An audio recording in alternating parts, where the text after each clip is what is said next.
오늘 우리에게 주신 하나님의 말씀은 예레미야서 25장의 말씀입니다. 예레미야 25장의 말씀입니다.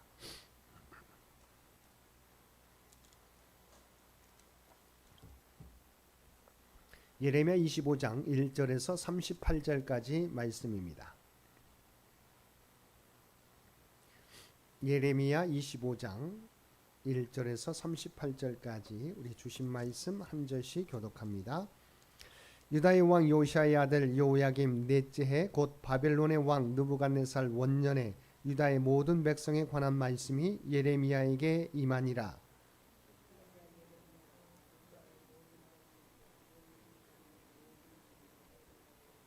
유다의 왕 아몬의 아들 요시야 왕 13째 해부터 오늘까지 23년 동안 여호와의 말씀이 내게 임하기로 내가 너희에게 꾸준히 일렀으나 너희가 순종하지 아니하였느니라.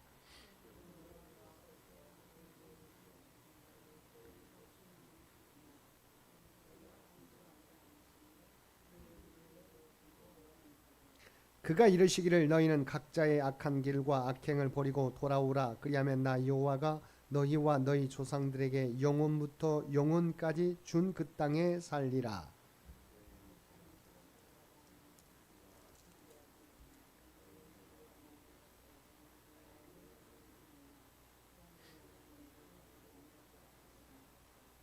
너희가 내 말을 순종하지 아니하고 너희 손으로 만든 것으로서 나의 노여움을 일으켜 스스로 해하였느니라. 여호와의 말씀이니라.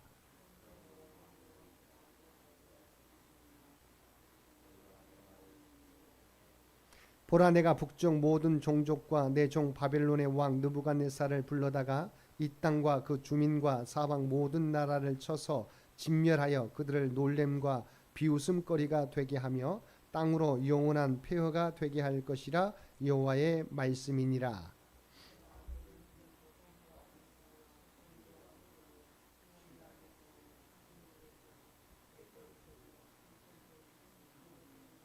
이 모든 땅이 폐허가 되어 놀랄 일이 될 것이며 이 민족들은 70년 동안 바벨론의 왕을 섬기리라.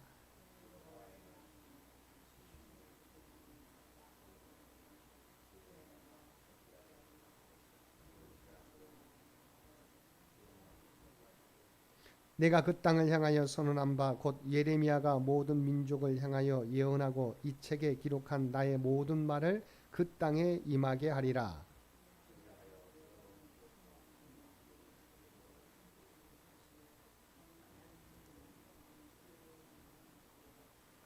이스라엘의 하나님 여호와께서 이같이 내게 이르시되 너는 내 손에서 이 진노의 술잔을 받아 가지고 내가 너를 보내는 바 그 모든 나라로 하여금 마시게 하라.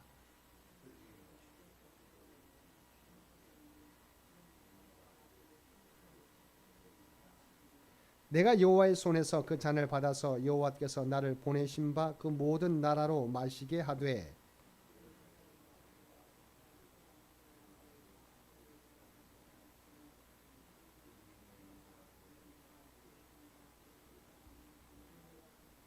또 애굽의 왕 바로와 그의 신하들과 그의 고관들과 그의 모든 백성과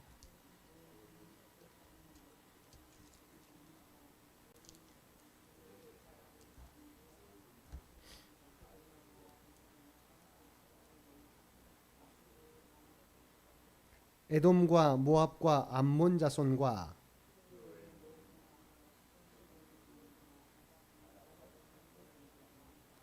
드단과 데마와 부스와 살적을 깎은 모든 자와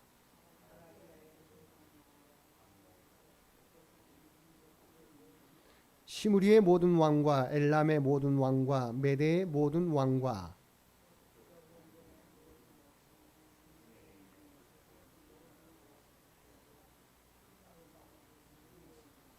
너는 그들에게 이르기를 만군의 여호와 이스라엘의 하나님의 말씀에 너희는 내가 너희 가운데 보내는 칼 앞에서 마시며 취하여 토하고 엎드러져 다시는 일어나지 말아라 하셨느니라.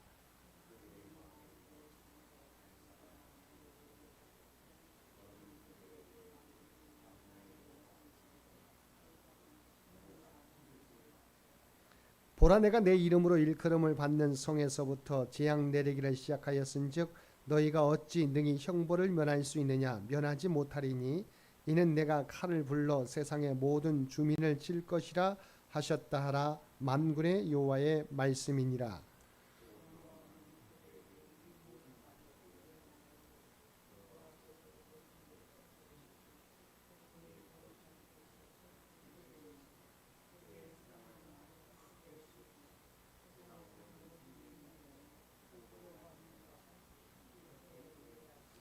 요란한 소리가 땅끝까지 이르면 여호와께서 뭇 민족과 다투시며 모든 육체를 심판하시며 악인을 칼에 내어 주셨습니다. 여호와의 말씀이니라.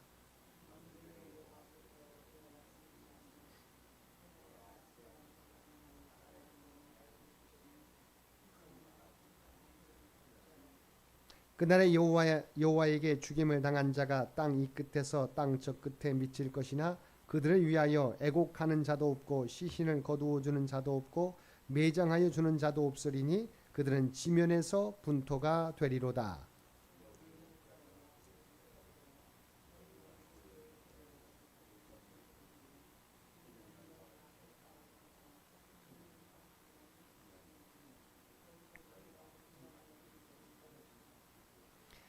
목자들은 도망할 수 없겠고 양떼 인도자들은 도주할 수 없으리로다.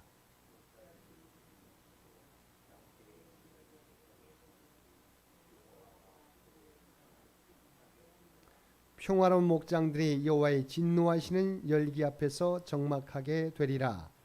그가 젊은 사자같이 그 굴에서 나오셨으니 그 호통치시는 분의 분노와 그의 극렬한 진노로 말미암아 그들의 땅이 폐허가 되리로다 하시니라.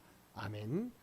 오늘도 말씀과 기도로 금요일 하루를 시작하는 우리 모든 성도들 가운데 하나님의 놀라운 은혜가 언제나 함께하여 주시기를 주님의 이름으로 간절히 축원드립니다. 오늘 통독할 말씀은 우리가 띄엄띄엄 있습니다. 예레미야 36장, 45장, 25장의 말씀입니다. 그리고 오늘 살펴볼 말씀은 예레미야 25장의 말씀입니다. 25장은 예레미야 여호와의 말씀을 거부한 유다의 70년간의 바벨론 포로 생활 및 바벨론 심판 예언을 보도하고 있습니다. 먼저 1절은 본문의 예언이 주어진 때가 여호야김 제4년 곧 바벨론 왕 느부갓네살의 원년임을 밝히고 있습니다. 이어 2절에서 7절은 유다가 70년간의 바벨론 포로 생활에 처해지는 원인으로서의 불순종 지적을 보도하고 있습니다. 다시 말해 유다는 하나님께서 요시야 왕 시대부터 끊임없이 예레미야 등의 선지자들을 보내어 약속과 경고를 주셨음에도 불구하고 하나님의 말씀에 불순종함으로 하나님의 노여움을 불러 일으켰다는 것입니다. 특별히 예레미야는 여기서 자신이 당시까지 선지자로 사역하며 백성들에게 권고한 기간을 23년으로 밝히고 있습니다. 예레미야는 하나님의 말씀이 자기에게 임하는 그 순간부터 지금까지 단 한순간도 하나님의 말씀을 전하는 일을 중단하지 않았다는 것입니다. 즉 예레미야는 무려 23년간이나 유다의 회개를 촉구하는 메시지를 선포한 것입니다. 이는 달리 말하면 하나님께서 타락한 유다에 대한 심판을 23년간이나 유보하셨다는 말이 됩니다. 그런데 4절을 보면 예레미야는 하나님께서 그의 모든 종 선지자를 너희에게 끊임없이 보내셨다고 증거하고 있습니다. 하나님께서는 예레미야만 보내어 유다의 회개를 촉구하신 것이 아니라는 것입니다. 예레미야가 23년이란 긴 세월 동안 회개를 촉구한 것뿐만 아니라 하나님께서는 예레미야 이전에도 이사야나 미가 등의 선지자를 보내어 유다의 회개를 촉구하였고 그들 이후에는 바로 예레미야 자신과 하박국 등의 선지자를 보내어 회개를 촉구하셨습니다. 그러므로 하나님께서 선지자를 보내어 유다의 회개를 촉구하신 것은 이루 헤아릴 수 없이 오랫동안 계속되었다고 할 수 있습니다. 그런데도 유다 백성들은 마음을 강팍하게 하고 회개하기를 거부한 것입니다. 8절에서 11절까지 말씀에서는 유다의 패망과 70년 바벨론 포로 생활 예언을 보도하고 있습니다. 그리고 12절에서 14절은 하나님께서 타락한 유다를 심판하는 도구로 사용된 바벨론에 대한 심판 예언을 보도하고 있습니다. 즉 유다의 70년 바벨론 포로 생활 이후에 유다를 패망시킨 바벨론을 심판하여 영원한 폐허가 되게 하신다는 것입니다. 15절에서 29절까지 말씀에서는 진노의 잔의 환상을 통해서 바벨론에 의한 유다와 열방의 멸망 예언을 보도하고 있습니다. 구체적으로 15절과 16절에서 하나님께서는 환상 속에서 예레미야에게 진노의 잔을 주시며 그것을 모든 나라로 마시우게 하라고 명령하셨습니다. 이어 17절에서 26절에서는 예레미야가 하나님으로부터 진노의 잔을 받아 그것을 환상대로 예루살렘과 유다 성읍들을 시작으로 하여 유다 주변의 모든 나라로 마시게 한 사실을 보도하고 있습니다. 그래서 진노의 잔을 마시게 하였다는 것은 하나님의 진노의 심판을 선포한 것을 비유적으로 표현한 것입니다. 그리고 26절에 나오는 새싹은 바벨론을 은유적으로 표현한 것입니다. 그런데 이처럼 바벨론을 은유적으로 표현한 것은 바벨론의 유다 침공이 임박하였기 때문일 것입니다. 또 새싹 왕이 하나님의 진노의 잔을 열방 모든 나라들이 마신 후에 마시게 될 것이라고 한 것은 바벨론이 열방에 대한 하나님의 심판의 집행자 역할을 할 것이기 때문입니다. 그리고 하나님의 심판의 집행자 역할을 한 바벨론조차 하나님의 진노의 잔을 마시게 되는 것은 그 역시 다른 열방들과 다름없이 악하였기 때문입니다. 즉 바벨론은 다른 열방과 다름없이 악하였으나 단지 강성하였다는 이유만으로 열방에 대한 하나님의 심판의 집행자 역할을 한 것이며 그 역할을 다한 후에는 그 역시도 하나님의 진노의 잔을 받게 된다는 것입니다. 27절에서 29절은 피할 수 없는 여호와의 형벌 집행 전달 명령을 보도하고 있습니다. 즉 열방들은 결단코 하나님의 진노의 심판을 피하지 못한다는 것입니다. 특별히 하나님께서는 여기서 보라 내가 내 이름으로 일컬음을 받는 성에서부터 재앙 내리기를 시작하였은즉 너희가 어찌 능히 형벌을 면할 수 있느냐고 반문함으로써 열방에 대한 심판의 확실성을 강조하시고 있습니다. 우리는 여기서 하나님의 심판 예언이 하나님의 선민과 이방 나라에 모두 선포된 사실에서 죄에 대한 하나님의 심판에는 예외가 없다는 사실을 깨닫게 됩니다. 마지막 30절에서 38절까지 말씀에서는 바벨론을 통한 열방 심판을 여호와께서 주도하신다는 사실과 그 심판에 따른 참상이 어떠할지에 대하여 선언하고 있습니다. 구체적으로 30절에서 31절은 하나님께서 심판의 도구로 사용하시는 바벨론을 통하여 열방을 철저하게 심판하실 것임을 시적인 표현을 통하여 선언하고 있습니다.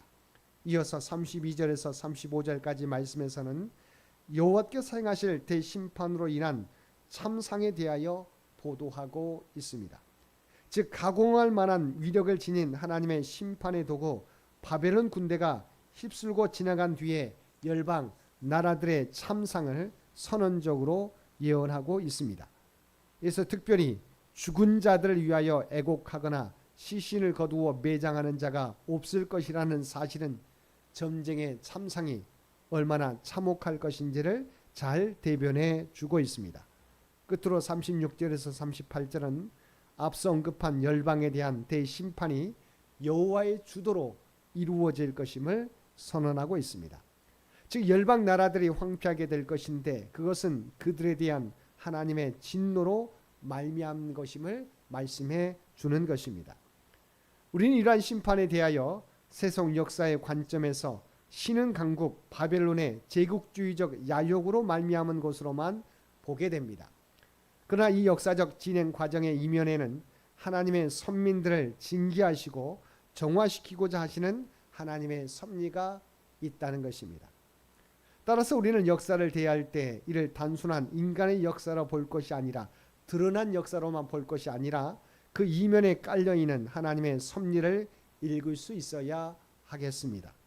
그럴 때 우리는 그러한 역사를 통해서 하나님의 뜻을 발견할 수 있으며 또한 역사 속에서 범한 실수와 잘못을 반면교사로 삼아 같은 실수를 범하지 않게 될 것입니다. 사랑하는 성도 여러분, 하나님께서는 보여지는 역사 이면에서도 오늘 또 역사하고 계시는 줄 믿습니다. 그러므로 우리는 보여지는 것 넘어 하나님의 섭리를 바라보고 겸손하게 하나님의 뜻을 바라보며 살아가야 할 것입니다. 오늘도 우리가 발을 딛고 살아가는 삶의 현장에서 신실하게 믿음의 길을 걸어가므로 하나님의 놀라운 역사를 온전히 감당하며 살아가는 저와 여러분 모두가 되시기를 주님의 이름으로 간절히 축원드립니다. 함께 기도드리겠습니다. 사랑하는 가 충만하신 아버지 하나님, 하나님께서는 우리에게 언제나 회개할 기회를 주시는 줄 믿습니다.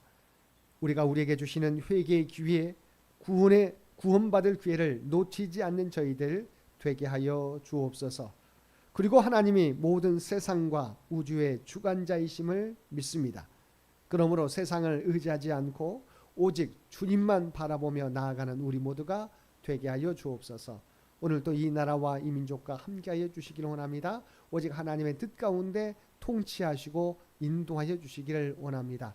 100주년을 준비하며 나아가는 창현재단을 기억하여 주시고 오직 하나님의 뜻이 무엇인지 깨닫게 하여 주시옵소서. 오늘까지 지켜주신 은혜, 오늘까지 이르게 하신 은혜를 기억하고 오직 하나님만 의지하며 나아가는 우리 모두가 되게 하여 주옵소서. 다음 성교 100년을 준비하는 데 부족함이 없도록 귀한 은총 허락하여 주시옵소서. 특별히 육신의 연약함 가운데 있는 주의 백성들을 기억하여 주시고 늘 함께 동행하여 주시기를 원합니다. 그들이 육신의 약함 가운데 있지만 하나님을 늘 의지하며 나아가는 주의 백성들 모두 되게 하여 주옵소서. 오늘 또 그들 모두가 하나님 앞에 온전히 하나님을 의지하며 나아가게 될 때 그들 가운데 놀라운 치유와 회복의 역사를 또한 마음의 평안을 허락하여 주옵소서. 모든 사랑하는 자녀들 가운데 함께하여 주시기를 원합니다. 아버지 하나님, 사랑하는 자녀들이 주님을 멀리하지 않게 하여 주시옵소서. 날마다 주님과 함께 살아가게 하여 주시옵소서. 또한 그들에게 하나님의 지혜와 능력을 허락하여 주시어서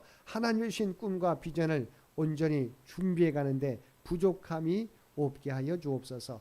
오늘 또 세상 가운데 아버지 전쟁의 많은 위협들이 들려오게 되는데 소식들이 들려오게 되는데 아버지 하나님 그 모든 것 가운데 하나님께서 주장하여 주시어서 주님의 평화가 이 세상 가운데 넘쳐나도록 그래서 친히 함께하여 주옵소서. 오늘 또 우리에게 복된 소식을 허락해 주신 것 진심으로 감사드립니다. 날마다 주님과 동행하며 살아가는 우리 모두가 되게 하여 주시옵소서. 우리가 이 세상 속에 살아가지만 하나님의 구별받은 백성이라고 하는 정체성을 잃어버리지 않게 하여 주옵소서.